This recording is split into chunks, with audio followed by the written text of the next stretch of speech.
पिछले एक साल से भी ऊपर से कांग्रेस पार्टी लगातार अग्निपथ योजना के खिलाफ आवाज उठाती आई है। हमारे नेता राहुल गांधी, हमारे अध्यक्ष मल्लिकार्जुन खड़गे साहब और हमारे तमाम नेता इस मुद्दे को बड़ी जोर शोर से उठाते आए हैं और नौजवानों के साथ खड़े हुए आपको दिखाई दे रहे हैं। पूरी भारत जोड़ो न्याय यात्रा, जो न्याय के स्तंभ हैं उनमें से युवा न्याय बहुत महत्वपूर्ण स्तंभ है। और उसी कड़ी में राहुल गांधी जी ने अग्निवीर योजना, अग्निपथ योजना के खिलाफ बढ़ चढ़कर बात की। हमारा एक पूरा आंदोलन चल रहा है। जंतर मंतर पे जो बच्चे बैठे हैं, प्रधानमंत्री से तो वो नहीं मिल पाए, लेकिन राहुल जी से वो मिले।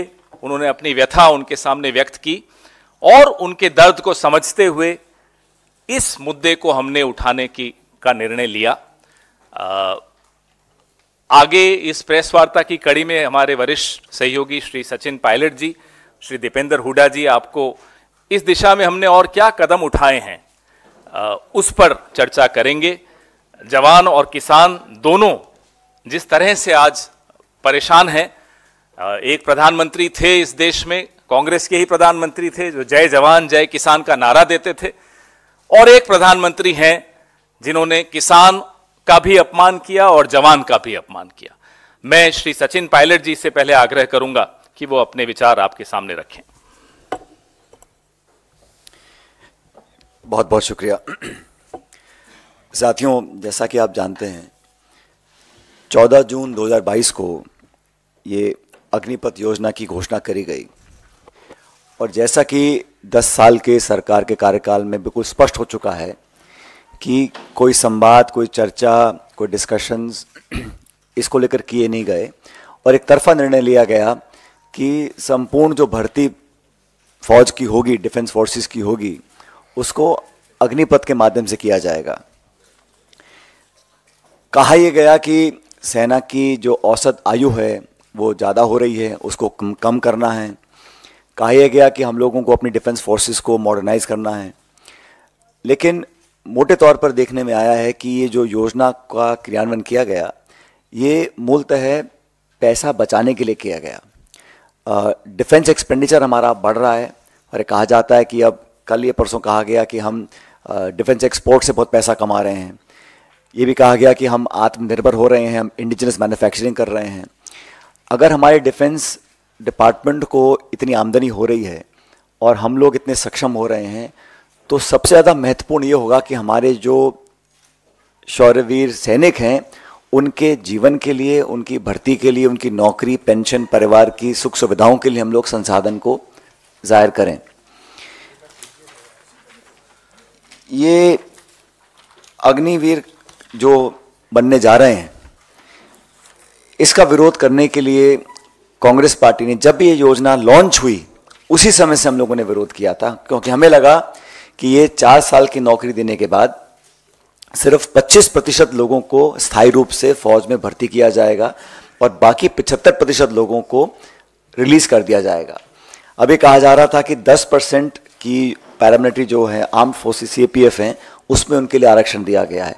लेकिन जो एक्स सर्विसेजमैन के लिए जो ऑलरेडी रिजर्वेशन है, उसमें सिर्फ 2.49% सरकारी पद भरे गए हैं। जो पूर्व सैनिकों के लिए पद आरक्षित हैं अब तक, उसमें सिर्फ 2.49% पद भरे गए हैं। फिर कहा गया कि अलग अलग स्टेट गवर्नमेंट्स अनाउंस करेंगी कि जो 75% अग्निवीरों को हम छोड़ देंगे वो कहाँ अब्जॉर्ब होंगे।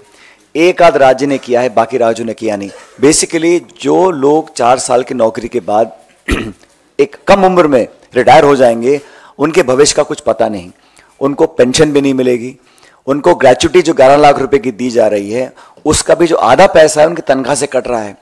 तो कहीं ना कहीं ये कॉस्ट कटिंग के चक्कर में हम लोग अपनी सेना की भर्ती की जो प्रक्रिया है उससे खिलवाड़ कर रहे हैं। सबसे महत्वपूर्ण बात यह है, जिसके बारे में आपको दीपेंद्र जी बताएंगे, जो राज्य ऐसे हैं जहां सबसे ज्यादा भर्तियां होती हैं, जहां लोग बहुत चाव से, शौक से और एक मातृभूमि की रक्षा करने की भावना से सालों तक प्रशिक्षण करते हैं, तैयारियां करते हैं और एक गांव में माहौल होता है कि हम फौज की भर्ती की तैयारी कर रहे हैं। ऐसे लगभग 2.25 लाख लोग हैं जिनको आपने भर्ती दी लेकिन ज्वाइन नहीं कराया, उन्होंने बहुत लंबे समय से वो धरना देने अपनी मांग को रख रहे हैं। हम लोग कहना चाहते हैं कि अगर ये भारत सरकार G20 पे 4,100 करोड़ रुपए खर्च कर सकती है, प्रधानमंत्री के हवाई जहाज के लिए 8,400 करोड़ खर्च कर सकती है, सेंट्रल विस्तार प्रोजेक्ट के लिए 20,000 करोड़ खर्च कर सकती है, और इस वर्ष सरकारी इश्तिहारों के लिए 6,500 करोड़ खर्च कर सकते हैं, तो मैं मानता हूं कि हम लोग सिर्फ पैसा बचाने के लिए अपनी भर्ती की पूरी प्रक्रिया से खिलवाड़ करें, ये भविष्य के लिए, हमारी आंतरिक सुरक्षा के लिए, हमारे भारत की इंटेग्रिटी सिक्योरिटी के लिए कहीं ना कहीं चैलेंज बन सकता है। तो हम तो आग्रह करेंगे कि लोगों को नौकरी दी जाए जिन्होंने सारी परीक्षाएं पास करी थी, लेकिन अग्निवीर के माध्यम से, अग्निपथ योजना के माध्यम से जो बहुत बड़ा खिलवाड़ हो रहा है, देखिए भारत की जो सेना है उसके शौर्य को, उसके पराक्रम को, उसकी मेहनत और जाबाजी जो हमारे सैनिकों के पास है उसका कोई सानी नहीं है। We are one of the finest fighting forces in the world. Our armies and our defence forces are second to none, but their valour, their strength and their dedication to the nation should be regarded and respected for future generations.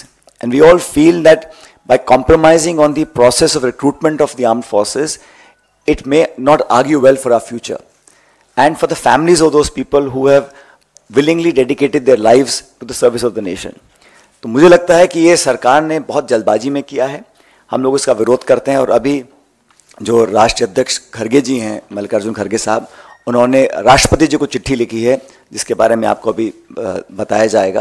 लेकिन हमें मानते हैं कि जो भर्ती की प्रक्रिया है उसको बहुत गैर जिम्मेदाराना तरीके से इस सरकार ने डील किया है, और खुद जो सेना के अध्यक्ष रह चुके हैं, बड़े बड़े पदों पर रह चुके हैं, उन कई लोगों ने इस पर अपनी आपत्ति जाहिर करी है। तो कांग्रेस पार्टी उन नौजवानों के साथ है जो भविष्य में सेना के अंदर अपना भविष्य देखते हैं, उन सब लोगों के साथ हैं जो हमारी वर्दी पहनकर सरहदों पर खड़े होकर देश की रक्षा करते हैं। लेकिन भारत सरकार को इस प्रकार की स्कीम नहीं लानी चाहिए थी, हम इसके विरोध में हैं।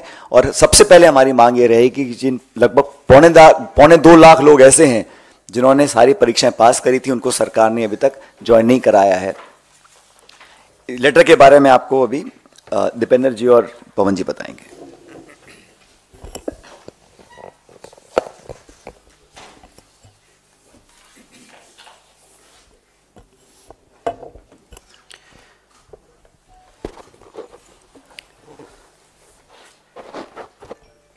जैसा कि अभी आपको हमारे साथी सचिन जी ने बताया, अग्निपथ योजना के बारे में हमारी क्या कांग्रेस पार्टी का क्या स्टैंड रहा है शुरू से, हमारी मांग रही है कि इसको वापस लिया जाए और पक्की भर्ती शुरू की जाए। और दूसरा, कोविड के दौरान और उससे पहले कई भर्तियां ऐसी थी जो पूरी हो चुकी थी, पूर्ण फौज की भर्तियां। 1.5 लाख नौजवानों को फौज में भर्ती किया गया था, उनका फिजिकल, सारी वेरिफिकेशन टेस्ट सब कुछ पूरा हो चुका था, ज्वाइनिंग शेष बाकी थी। लेकिन जब ये अग्निपथ योजना आई तो वो 1.5 लाख जो पक्की भर्ती में सरकार द्वारा चयनित नौजवान थे, उनकी ज्वाइनिंग पे प्रश्न चिन्ह लग गया। आज तक वो दर दर की ठोकरें खा रहे हैं। जंतर मंतर पे धरना बहुत लंबे समय से चल रहा है, मैं स्वयं कई बार उस धरने में गया हूँ। 1.5 लाख ऐसे बच्चे हैं। ये हमारे कांग्रेस पार्टी के पूर्व अध्यक्ष राहुल गांधी जी से मिले और राहुल गांधी जी ने तुरंत इनकी बात को अच्छी तरीके से उठाने का काम किया, और कांग्रेस पार्टी तभी से हम इनकी बात को देश की सरकार के सामने हम लोग रख रहे हैं।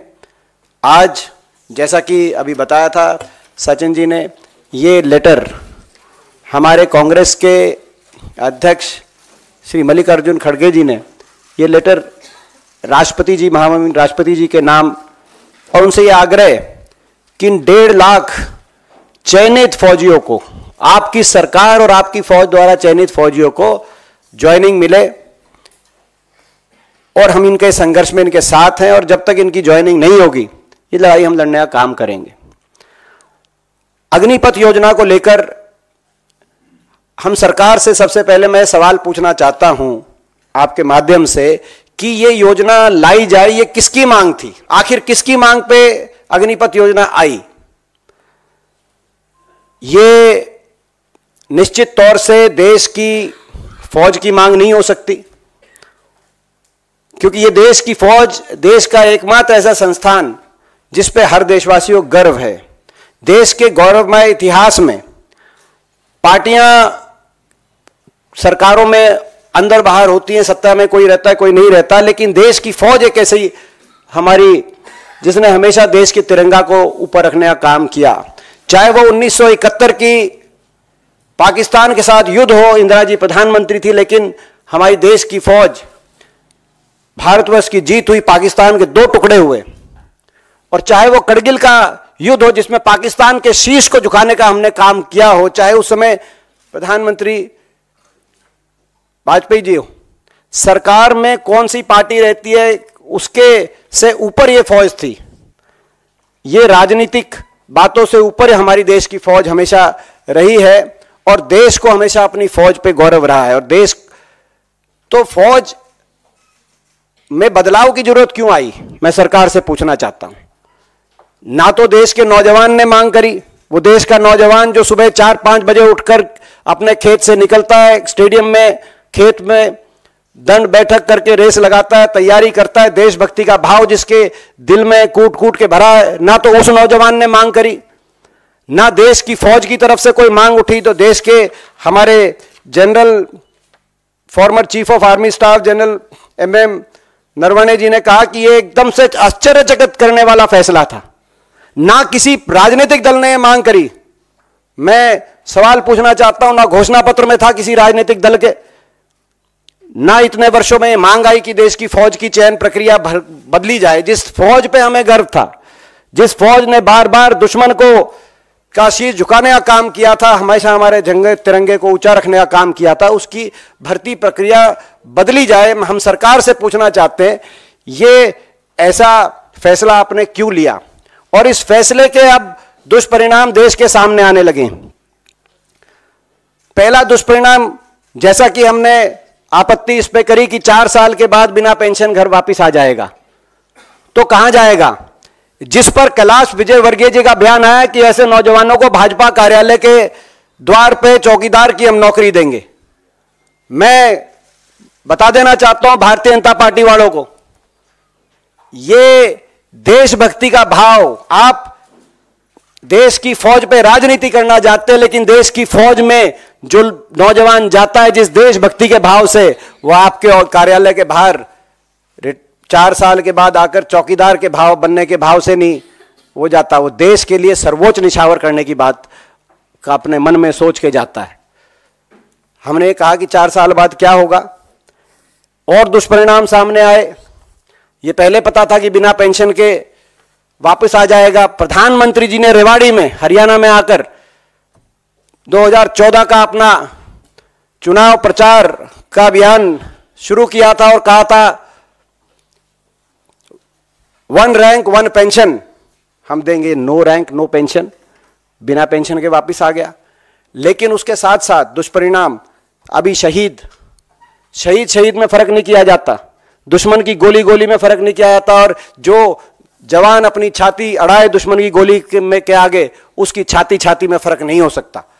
लेकिन इनने कर दिया।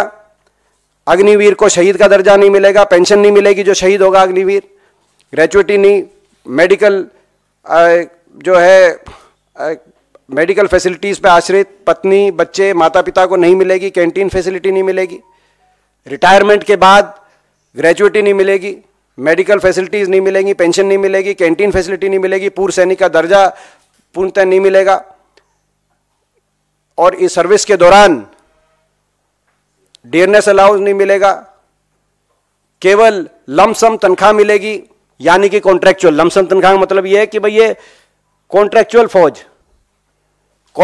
फौज की मांग कहां से आई, हमारा मानना है ये हमारी मांग है, सरकार जवाब दे। उसके बाद एक और इसमें एक पहलू, देश की फौज को जो सशक्त हमारी फौज थी उसमें कैसे क्या असर होगा दूरगामी इसका, उसका दुष्परिणाम सामने आ रहा है। जहां 60 से 65 हजार की भर्ती हर साल होती थी, वहां 45 हजार अग्निवीर लिए गए पिछले वर्ष। इस अगर भर्ती की रफ्तार को इसी रेट से आगे बढ़ाया जाएगा तो 14 लाख की हमारी फौज घटकर 8 लाख की फौज हो जाएगी 10 वर्ष के अंदर। तो देश की फौज पे दुष्परिणाम सामने आ रहे हैं। और जो भर्ती किए जा रहे हैं नौजवान, उनका क्या मनोबल रहेगा, इसका अंदाजा इस बात से लगाया जा सकता है कि बहुत से जो ट्रेनी थे अग्निवीर, वो ट्रेनिंग छोड़ के वापस आ गए। तो फौज का क्या मनोबल रहेगा, उसका दूरगामी प्रभाव देश की फौज पे, देश की सीमा सुरक्षा पे क्या असर पड़ेगा, इस बात को लेकर हमारे को चिंता है। और बहुत से ऐसे प्रदेश जैसे हरियाणा प्रदेश, हमारे प्रदेश में नौजवानों के दिलों में जज्बा, देशभक्ति का जज्बा, देश के लिए सर्वोच्च निछावर करने का जज्बा, सुबह उठ के कड़ी परिश्रम, मेहनत, प्रैक्टिस, दंड बैठक, रेस अपने गांव में, अपने शहर कस्बे में जो नौजवान लगाता था कि देश के तिरंगे में लिपट के अगर मेरा शरीर कभी शहीद होकर अगर वापस आए तो वो मेरे लिए गौरव का विषय होगा।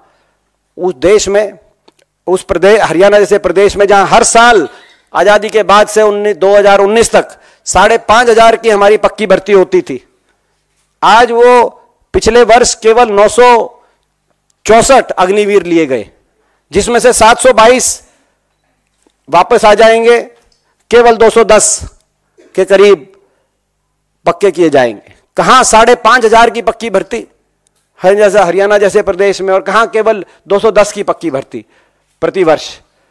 ये कितना, मैं समझता हूं कि जहां हमारा नौजवान देश की सीमाओं पे जाकर अपनी जान हथेली पे रख के देश का सुरक्षा करता था, आज वो डंकी के रास्ते दूसरे देशों की सीमाओं पे गैर कानूनी लीगल इमिग्रेशन के माध्यम से उन सीमाओं के अंदर जाकर वहां पे मजदूरी करने के लिए मजबूर हो रहा है।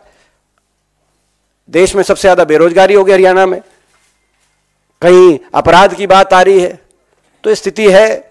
तो आज नौजवान की रुचि कम हुई, कोचिंग सेंटर बंद हो गए। हरियाणा, राजस्थान, उत्तराखंड, हिमाचल जैसे प्रदेशों में कोचिंग सेंटर जो फौज के होते थे, बड़े बड़े कोचिंग सेंटर बंद हो गए। तो रुचि कम हुई नौजवान की, उसके लिए कौन जिम्मेदार है? जो भेद किया जा रहा है अग्निवीरों में और जो पक्की भर्ती किए गए, उसके लिए कौन जिम्मेदार है? फौज की जो कमी आई, उसके लिए कौन जिम्मेदार है? देश की रक्षा सुरक्षा के लिए ये जो बात हुई, इसके लिए कौन जिम्मेदार है? मैं समझता हूं कि फौज पे राजनीति कर कर आप राष्ट्र की बात नहीं कर सकते, राष्ट्र हित की बात नहीं कर सकते। फौज को अगर कोई फैसला आपका फौज को कमजोर करने का काम करता है, तो आप राष्ट्रभक्त या देशभक्त होने की अपनी बात नहीं कह सकते। और इसीलिए हमारी मांग है, अग्निपथ योजना वापस ली जाए, पक्की भर्ती दोबारा से शुरू की जाए, और इन 1.5 लाख जो भर्ती के तहत नौजवान भर्ती किए गए थे भारतीय सेना द्वारा, जिनको ज्वाइनिंग नहीं मिली, इनको तुरंत ज्वाइनिंग मिले।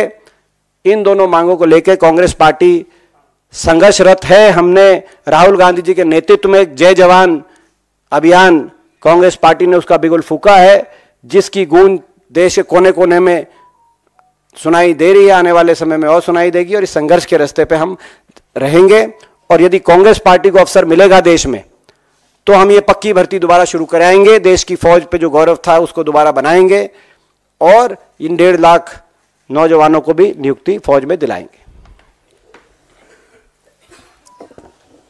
तो आपने सुना कि कैसे जवान और किसान दोनों के साथ जो शोषण दोनों का हो रहा है, इन्हीं किसानों के परिवारों के बच्चे हमारी फौज में जवान बनते हैं, और दोनों की जो स्थिति है आपको जंतर मंतर पे भी दिख रही है, सड़कों पर दिख रही है, दिल्ली की सीमाओं पर दिख रही है। इसी कड़ी में युवा न्याय के लिए जो कदम राहुल जी ने उठाया, खड़गे साहब ने उठाया, वो अभी हमने आपके साथ साझा किया। आपके सवाल।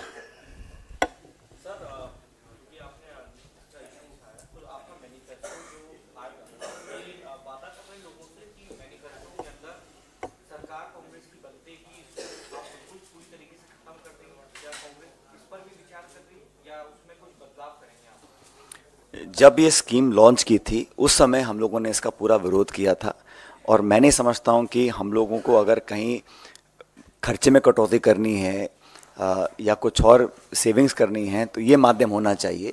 हमें लगता है कि अग्निवीर, जो जैसा दीपेंद्र जी ने कहा, अग्निपथ जो योजना है, हम नहीं समझते हैं कि ये एक सकारात्मक कदम है, और इसको रोल बैक कर कर हम जो पक्की भर्तियां होती थी फौज के अंदर उसको दोबारा चालू करने की बात रखेंगे। और मैं समझता हूं इस बात को हम अपने मैनिफेस्टो में भी पूर्ण तरह स्पष्ट तरीके से रखेंगे।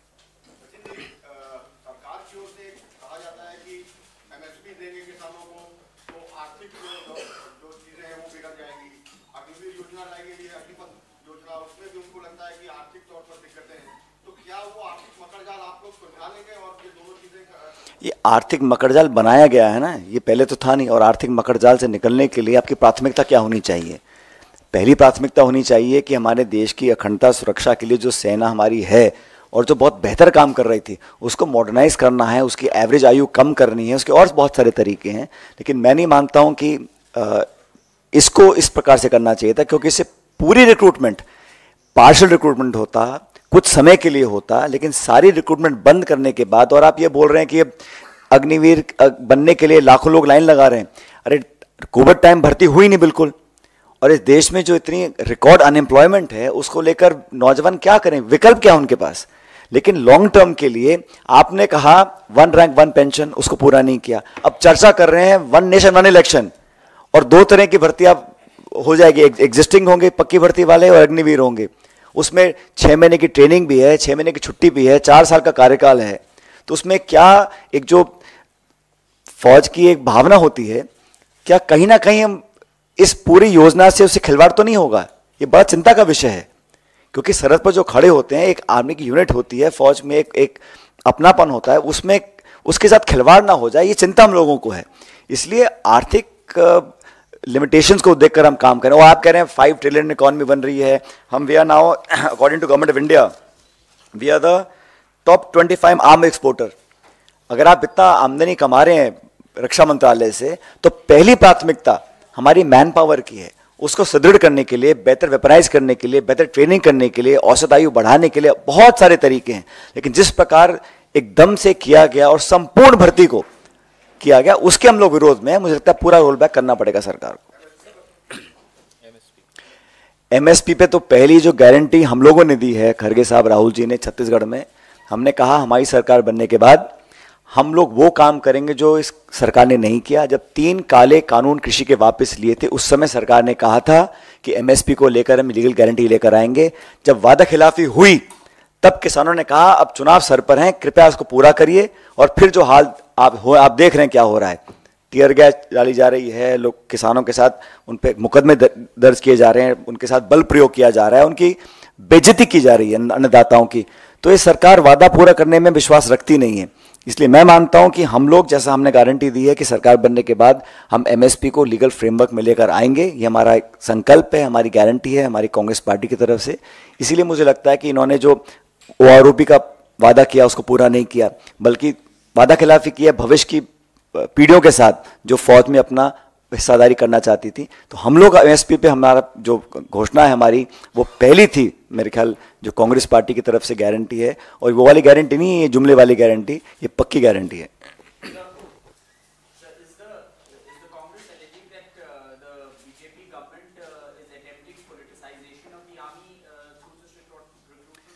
Our aim is not to say, all I'm saying is that there was no demand for having such a scheme. In the long term, this scheme will not benefit anybody except save some money for the government of India. We feel in the Congress party that we should go back to the old recruiting system.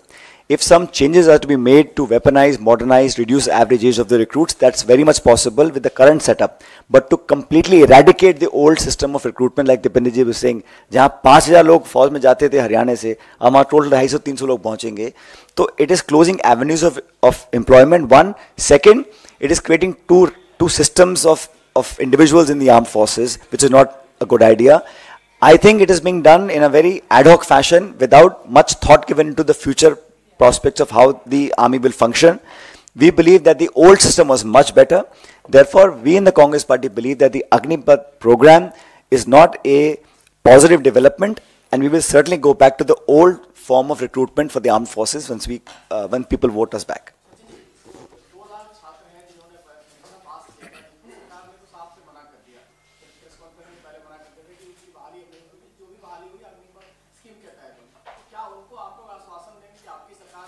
बोला ना दीपेंद्र जी ने 100%। वो तो बोल दिया। बोल तो दिया ही था।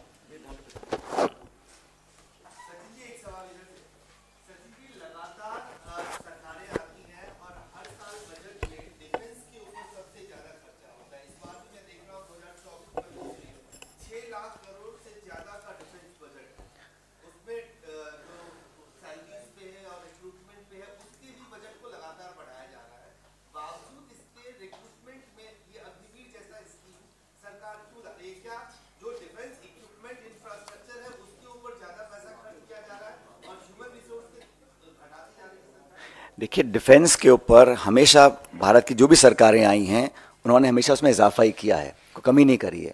और मुझे लगता है कि देश की पहली प्राथमिकता हमारी डिफेंस का होना चाहिए, क्योंकि बजट का बहुत ज़्यादा डिटेलिंग नहीं आती है। लेकिन अब देखो, जैसे जो पहले तनख्वाह थी लगभग 60,000 रुपये की थी, अब अग्निवीर जो होगा उसको मिलेंगे 45,000 रुपये, तो वो कटौती की है। मैं नहीं समझता हूँ कि ये कटौती जो हम कर रहे हैं ये बहुत ज़्यादा लाभदायक होगी। डिफेंस का अगर बजट हमें और बढ़ाना भी पड़े तो हर सरकार बढ़ाती है, लेकिन मुझे लगता है कि हम लोग अगर भविष्य के जो रिक्रूटमेंट्स होंगे अगर सारी इस प्रकार होंगी तो उसमें एक तरह से भेदभाव हो जाता है, और फिर 4 साल के बाद जो नौकरी करके बाहर आएगा नौजवान, उसके लिए जो भविष्य की एम्प्लॉयमेंट है वो बहुत क्वेश्चनेबल हो जाती है। अभी कहा कि 10% जो CAPF है उसमें रिजर्वेशंस की जाएंगी, वो गवर्नमेंट ऑर्डर है, उसकी कोई स्टैट्यूटरी कोई लेजिस्लेटिव बैकिंग नहीं है, वो कल रिवर्स कर सकते हैं उसको। और फिर कहा अलग अलग स्टेट गवर्नमेंट स्टेट पुलिस में रिक्रूटमेंट देंगी, कितनी स्टेट गवर्नमेंट्स ने ऐसा अनाउंस किया है। और जो एक्स सर्विसमैन के लिए रिजर्वेशंस थी उसमें से 2.5% वैकेंसी भरी गई हैं। तो इतिहास गवाह है कि जो एक्स सर्विसमैन होते हैं उनको उनका ड्यू नहीं मिलता। और अब आप हर 4 साल में एक बहुत लंबी लिस्ट बना रहे हैं एक्स सर्विसमैन की। और आर्मी के अंदर भी मुझे लगता है कि जो पहला प्रोसेस रिक्रूटमेंट का चलता था उससे आपत्ति किसी को नहीं थी, एक बहुत अच्छी हमारी we are one of the best armies in the world. तो उसके साथ इतना टिंकरिंग करना और मूलभूत परिवर्तन करके पूरी रिक्रूटमेंट बदल देना उसके खिलाफ है। इसलिए अग्निवीर को रोल बैक करना चाहिए, अग्निपथ योजना को।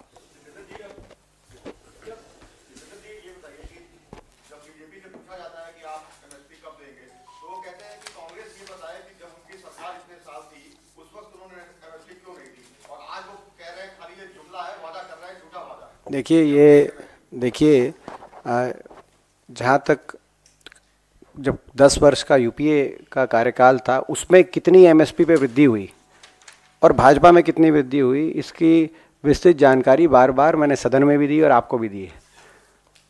लगभग एमएसपी गेहूं, धान, तिलहन, अलग अलग तरह की पल्सेस, अगर आप एवरेज औसतन देखें तो यूपीए कार्यकाल में लगभग 100% उसमें वृद्धि हुई एमएसपी में।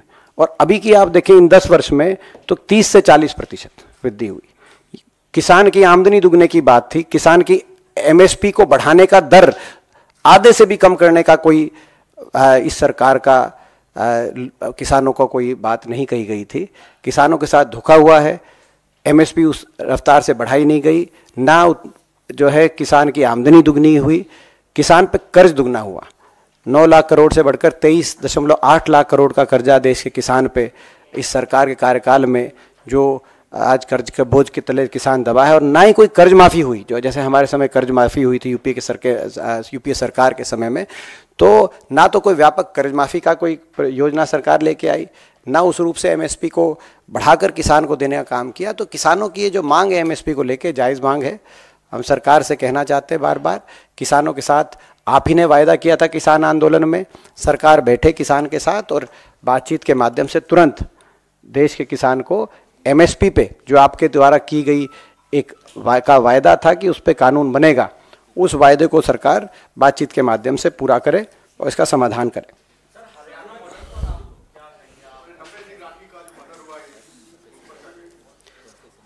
देखिए, सबसे पहले तो मैं नफे सिंह राठी जी को श्रद्धांजलि देता हूं। और ये आज पूरा हरियाणा और हमारा इलाका शोकगुल है। ईश्वर उस परिवार को शक्ति दे इस दुख को सहन करने की, और अपने चरणों में नफे सिंह जी की आत्मा को स्थान दे। हरियाणा प्रदेश में हर रोज़ हत्या, फायरिंग, फिरौती, अपहरण, रेप के मामले जिस तरह से आ रहे हैं, जो प्रदेश हमारे समय में कांग्रेस पार्टी की पूर्ववर्ती हुड्डा सरकार के समय में विकास के प्रदेश के रूप में जाना जाता था, आज वो प्रदेश अपराध प्रदेश के रूप में उस प्रदेश की पहचान बन रही है देश में। जो भी आंकड़े भारत सरकार द्वारा, मोदी सरकार द्वारा दिए जा रहे हैं, उनके अनुसार हरियाणा हर प्रकार के अपराध में, देश में अपराध दर में हरियाणा सबसे आगे है। एनसीआरबी गृह मंत्रालय द्वारा दिए गए आंकड़ों के अनुसार, गृह मंत्री अमित शाह जी के महकमे द्वारा, मोदी सरकार द्वारा दिए गए आंकड़ों के अनुसार हरियाणा रेप में देश में नंबर 1 है। हरियाणा क्राइम अगेंस्ट वुमेन में, क्राइम अगेंस्ट चिल्ड्रन में, किडनैपिंग में, अपहरण में, डकैती का दर हरियाणा में देश में नंबर 1, किडनैपिंग का दर नंबर 1, और मर्डर में देश में नंबर 2, मर्डर रेट हरियाणा में नंबर 2। और यही नहीं, खुद प्रधानमंत्री जी की आर्थिक सलाहकार परिषद द्वारा जारी सामाजिक प्रगति सूचांक एसपीआई रिपोर्ट में हरियाणा को देश का सबसे असुरक्षित राज्य बताया गया है। और इससे भी दुर्भाग्यपूर्ण बात यह है, जिस राज्य को मोदी सरकार देश में सबसे असुरक्षित राज्य करार दे, उस राज्य के मुख्यमंत्री श्री मनोहर लाल खट्टर बयान दे रहे हैं। जब नूह में परिस्थिति तनाव आया तो उसके बाद उनका बयान आपने देखा होगा कि राज्य के हर नागरिक को सुरक्षा देना किसी भी प्रदेश सरकार के लिए संभव नहीं है। अगर मुख्यमंत्री किसी प्रदेश का यह बयान दें, किसी प्रदेश के मुख्यमंत्री की राज्य के हर नागरिक को सुरक्षा देना संभव नहीं है किसी प्रदेश सरकार के लिए, तो नागरिक कहां जाए? जब एक प्रमुख पार्टी के प्रदेश अध्यक्ष और पूर्व विधायक, उनको सरेआम यूं गोलियों से भूना जाएगा, तो आम नागरिक जिनसे फिरौतियां मांगी जा रही हैं, जिनके बच्चे किडनैप किए जा रहे हैं, पिछले 1 हफ्ते के अंदर या पिछले 2 हफ्ते के अंदर खरखौदा में क्या हुआ, सापला में क्या हुआ, बहादुरगढ़ में फायरिंग क्यों हुई, तोशाम में एक व्यापारी के बच्चे को अपहरण क्यों गया। मैं एक जगह गया, इनमें से बहुत जगह, लेकिन सरकार से हम जंगल राज का जब सवाल पूछते, सरकार के पास कोई जवाब नहीं। आज दुख की बात है, आपको याद होगा जब हरियाणा में हुड्डा साहब की सरकार आई थी कांग्रेस पार्टी की, तो पहला टारगेट हरियाणा के से बदमाश और गैंगस्टरों का सफाया करना था।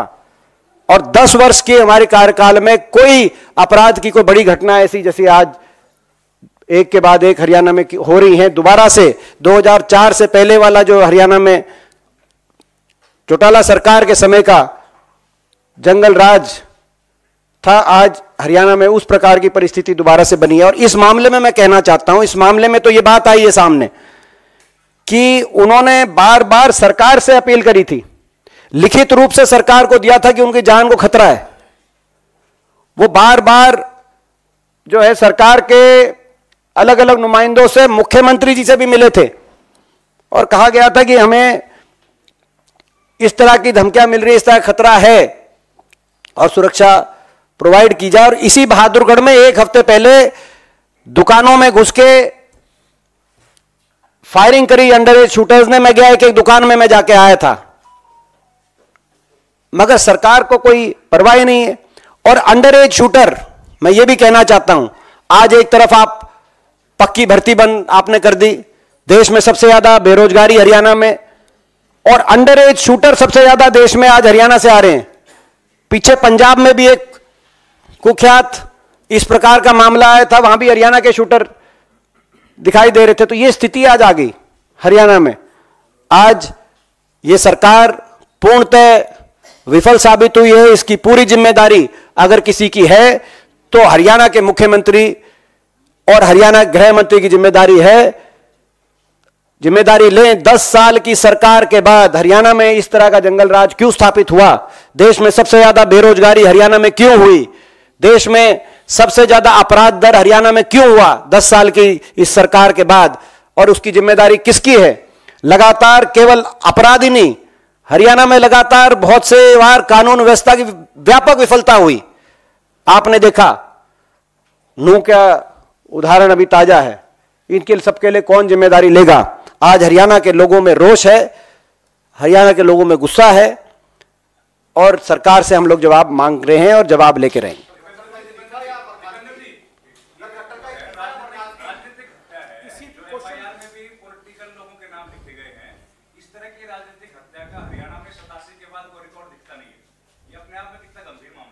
देखिए, ये अभी जांच का विषय है कि कौन इसमें शामिल हैं, और ये राजनीतिक साजिश है या क्या है, ये जांच का विषय है। इसीलिए जब तक पूरी जांच सामने नहीं आएगी, इस पे अभी मैं कोई और टिप्पणी नहीं करूंगा। लेकिन जो भी बातें आ रही हैं, एक बहुत गंभीर, पूर्णतः हरियाणा के अंदर क्यों गैंगस्टर एक्टिव हो गए। आज एक एक शहर का मैंने नाम लिया, मैं एक एक दुकान का नाम लेना चाहता हूं। मातूराम हलवाई के से गोहाना के अंदर फिरौती क्यों मांगी गई? सापला के अंदर क्यों गोलियां चलाई गई? बहादुरगढ़ के अंदर पिछले हफ्ते 2 दुकानदारों पे फायरिंग होकर, जब मैं गया इन दुकानों में, सापला उड़ा साहब गए तो शाम में एक व्यापारी के बच्चे को अपहरण करके कैसे फिरौती करी गई। खरखोदा के अंदर गंभीर हत्या का मामले क्यों सामने आए? तो ये मैं पिछले 15 दिन की बता रहा हूं, और पूरे साल की तो आपको मोदी सरकार बता रही है कि प्रधानमंत्री जी द्वारा जो सामाजिक प्रगति सूचांक जारी किया गया, उसमें हरियाणा देश का सबसे असुरक्षित प्रदेश है, जिसमें नागरिक सुरक्षा के मामले में सरकार को 100 में से 33 अंक मिले। प्रधानमंत्री जी बता रहे हैं, और गृह मंत्री जी ये बता रहे हैं कि अपहरण दर देश में सबसे ज्यादा है, डकैती दर देश में सबसे ज्यादा है, बलात्कार दर देश में सबसे ज्यादा है, और हत्या दर देश में दूसरे नंबर पर हरियाणा के अंदर है। यूपी के मुकाबले हरियाणा में 2.5 गुना अपराध आज भारत सरकार के आंकड़े क्यों दर्शा रहे हैं? जहां पूरा निवेश एक समय गुड़गांव, फरीदाबाद और हरियाणा के अंदर होता था, आज वहां नोएडा की तरफ जो फैक्ट्रियां जा रही हैं, क्यों जा रही हैं? कौन जिम्मेदारी लेगा इसकी? तो ये मैं समझता हूं कि ये जो है मामला बहुत अत्यंत गंभीर है। आज सदन भी है, आज विधानसभा भी है, कांग्रेस के सारे विधायक वहां सरकार से जवाब लेने का काम करेंगे। अभी हमारा पूरा इलाका शोकुल है, मैं यहां से स्वयं जा रहा हूं बहादुरगढ़, और जो है अंतिम संस्कार में हम लोग पहुंचेंगे और सरकार से इसका जवाब लेंगे।